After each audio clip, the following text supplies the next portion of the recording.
अरे बिंदु, आज घर में बहुत काम है। आज तुझे स्कूल जाने की जरूरत नहीं है। लेकिन दादी, आज तो स्कूल में मेरा टेस्ट है। अरे एक दिन स्कूल नहीं जाएगी तो ऐसी कौन सी तेरी कलेक्टर की पढ़ाई छूट जाएगी। वैसे भी मैं देख रही हूँ आजकल तो बड़ी ढीठ हो गई है। अपनी दादी की बातें सुनकर बिंदु नाराज हो जाती है। तभी उसकी माँ कहती है, अरे बिंदु, इतनी छोटी बात पे मुंह फुलाने की क्या जरूरत है। दादी बिल्कुल सही कह रही हैं। लड़कियों को तो घर के काम काज सीखना चाहिए। अरे बहू, रमेश के लाड़ प्यार ने इसे बिगाड़ रखा है। कम से कम तू तो मेरी बात समझती है। अच्छा, मेरी पूजा का समय हो गया है, मैं पूजा करने जा रही हूँ। इतना कहकर रमेश की माँ वहां से चली जाती है। इस तरह बिंदु की दादी और माँ दोनों अक्सर उसे घर के कामों में ही उलझा कर रखते थे। कुछ दिनों के बाद राजू और बिंदु के 10वीं के रिजल्ट्स आते हैं। दोनों बच्चे दादी को अपना अपना रिपोर्ट कार्ड दिखाते हैं। शाबाश मेरे लाल, तू तो बड़े अच्छे नंबरों से पास हुआ है। तभी बिंदु कहती है, दादी, मैं भी अच्छे नंबरों से पास हुई हूँ। रमेश की माँ बिंदु को अनदेखा करते हुए कहती है, हाँ हाँ ठीक है, अभी यहाँ खड़ी क्या कर रही है, सुन लिया मैंने। जाकर मेरे लिए चाय बना कर लिया। बिंदु उदास होकर चाय बनाने किचन में चली जाती है। तभी राजू कहता है, दादी, मैं क्रिकेट के कोचिंग सेंटर में एडमिशन लेना चाहता हूँ। अरे वाह राजू बेटा, ये तो तूने बड़ी अच्छी बात कही। तू कल ही अपना एडमिशन करा ले, जितनी भी फीस होगी मैं दे दूंगी। अरे एक दिन मेरा पोता विराट कोहली बनेगा। इस तरह अक्सर रमेश की माँ अपनी पोती बिंदु के साथ दुर्व्यवहार करती थी। कुछ दिनों के बाद रमेश की माँ और उसकी पत्नी दोनों सास बहू मिलकर राजू का एडमिशन अच्छे स्कूल में करवा देते हैं, लेकिन बिंदु का एडमिशन नहीं करवाते।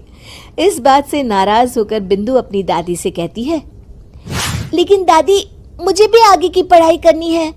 अरे क्या करेगी आगे की पढ़ाई लिखाई करके हैं?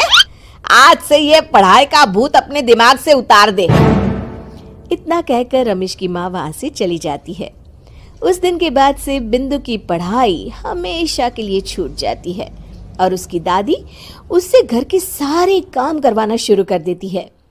इस तरह उसका सारा दिन घर के कामों में ही बीत जाता था।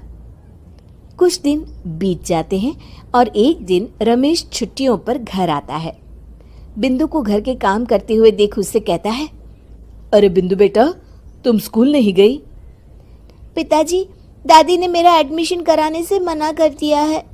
वे कहती हैं घर पे रहकर घर के काम करना सीख। अपनी माँ का ये बर्ताव देख रमेश को बहुत गुस्सा आता है और वो अपनी माँ से कहता है, माँ, ये तुमने क्या किया? आगे की पढ़ाई के लिए स्कूल में बिंदु का एडमिशन क्यों नहीं करवाया? अरे बेटा, लड़की जात है, ज्यादा पढ़ लिख कर क्या करेगी? वैसे भी शादी के बाद तो इसे घर के ही काम करने हैं ना।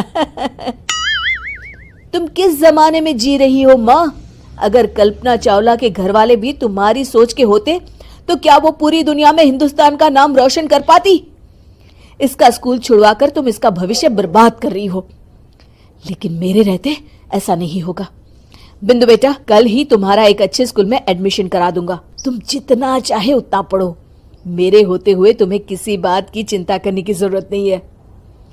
अपने पिता से हौसला पाकर बिंदु खुश हो जाती है और कहती है, जी पापा, मैं खूब मन लगाकर पढ़ाई करूंगी और बड़ी होकर डॉक्टर बनूंगी। ये हुई ना बात। शाबाश मेरी बेटी। शिक्षा, लड़का हो या लड़की, हमें दोनों को आगे बढ़ने का मौका देना चाहिए। कौन बनेगा नेता? नगर निगम के चुनाव पास आने वाले थे। पूरे कानपुर शहर में टिकट को लेकर मारामारी शुरू थी, लेकिन सबसे ज्यादा चर्चा में वार्ड नंबर 40 की सीट थी। वो इसलिए क्योंकि इस बार वहां की सीट महिला के लिए आरक्षित थी। अब सवाल ये था कि चुनाव लड़ेगा कौन? इससे पहले ठाकुर साहब वहां से पार्षद थे और इस बार उन्होंने अपनी पत्नी सीमा ठाकुर को टिकट दिलवाई और ठाकुर साहब की शान के कारण सीमा जी ने 20,000 वोटों से चुनाव जीत लिया। अरे बधाई हो सीमा भाभी, अब तो आप वार्ड की पार्षद बन गई हैं। अब तो हमारे काम आप ही करवाएंगी। अरे ये तो सिर्फ नाम की पार्षद बनी है, वो तो महिला सीट आ गई, वरना पार्षद तो मुझे ही बनना था। अब भले ही चेहरा इसका होगा लेकिन पावर तो मेरी ही होगी। अरे वाह भाई साहब, क्या दिमाग लगाया है आपने भी। आइए आप लोग, खाना लगा दिया है सबके लिए। सीमा जी पार्षद बन चुकी थीं, फिर भी उनकी एक ना चलती। सारे काम ठाकुर साहब खुद ही संभाल लेते और जहां जरूरत पड़ती वहां सीमा जी का अंगूठा लगवा लेते। सीमा जी ज्यादा पढ़ी लिखी भी नहीं थी। एक दिन ठाकुर साहब और सीमा एक प्रोग्राम में जाते हैं। अरे ठाकुर साहब, आप आ गए। ओहो, पार्षद मैडम भी आ गई हैं। स्वागत है आप दोनों का। लगता है हमारे पार्षद फंड का सही इस्तेमाल हो रहा है। चलिए अब उद्घाटन करते हैं। ये लीजिए ठाकुर साहब कैची, आप ही सबसे पहले प्रवेश कीजिए। सब लोग आगे निकल जाते हैं और सीमा जी पार्षद होने के बावजूद भी पीछे खड़ी रह जाती हैं। वो देखती हैं कि वेलकम बोर्ड पर उनका नाम है, लेकिन महिला होने के कारण कोई उनका सम्मान नहीं कर रहा। अगले दिन एक आदमी उनके घर आता है। अरे ठाकुर साहब नमस्कार। कल ना हम नोटिस किए कि हमारा घर तो अवैध है और नगर निगम वाले उसे तोड़ने आ रहे हैं। अरे कुछ कीजिए ना ठाकुर साहब। देखो भाई, मैं तो ज्यादा कुछ कर नहीं सकता, पर अगर तुम सबकी जेब गर्म कर दो तो कुछ हो सकता है। कुल मिलाकर 4 लाख लगेंगे। अरे 4 लाख ठाकुर साहब? अरे भाई, मैं अपने लिए नहीं मांग रहा हूँ। दरोगा है, इंजीनियर बाबू है, बड़े साहब है, सबको देना पड़ता है ना थोड़ा थोड़ा। बोलो है मंजूर? तभी वहां अचानक सीमा जी आ जाती हैं। अरे ये आप क्या कर रहे हैं? पहले इन्हीं लोगों से तो आपने वोट मांगे, अब इनसे ही पैसे ले रहे हो। अरे चुप रहो तुम, तुम्हारा काम है सिर्फ अंगूठा लगाना, तुम वही किया करो। मुझे दूसरे काम तुम मत सिखाओ, समझी? और तुम ना जाओ, अब पैसे लेकर आओ, वरना जेसीबी किसी भी वक्त आती होगी। सब कुछ ऐसे ही चलते रहता है। एक दिन सीमा जी और ठाकुर साहब को एक लोकल मीटिंग में बुलाया जाता है। वहां पर कई और अधिकारी लोग भी मौजूद रहते हैं। अब मैं चाहूंगा कि ठाकुर साहब हमारे बीच 2 शब्द कहें।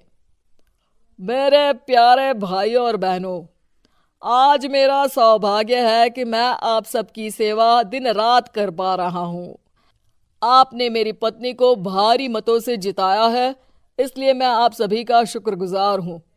मैं आप सबसे वादा करता हूं कि हमेशा की तरह हमारे वार्ड में किसी को कोई तकलीफ नहीं आने दूंगा। सभी लोग तालियां बजाने लगते हैं। अब मैं माननीय पार्षद मैडम को स्टेज पे बुलाना चाहूंगा। अपने नाम को बुलाया सुनकर सीमा जी एकदम चौंक जाती है। उन्हें बिल्कुल उम्मीद नहीं थी कि इतनी बड़ी जगह उन्हें मंच पर बुलाया जाएगा। जैसे तैसे वो मंच पर चढ़ती हैं। ऊपर जाते ही सीमा जी को सारी पुरानी बातें याद आ जाती हैं कि किस तरह उनके पति उन्हें कभी भी आगे बढ़ने नहीं देते और उनके नाम से गलत काम करते हैं।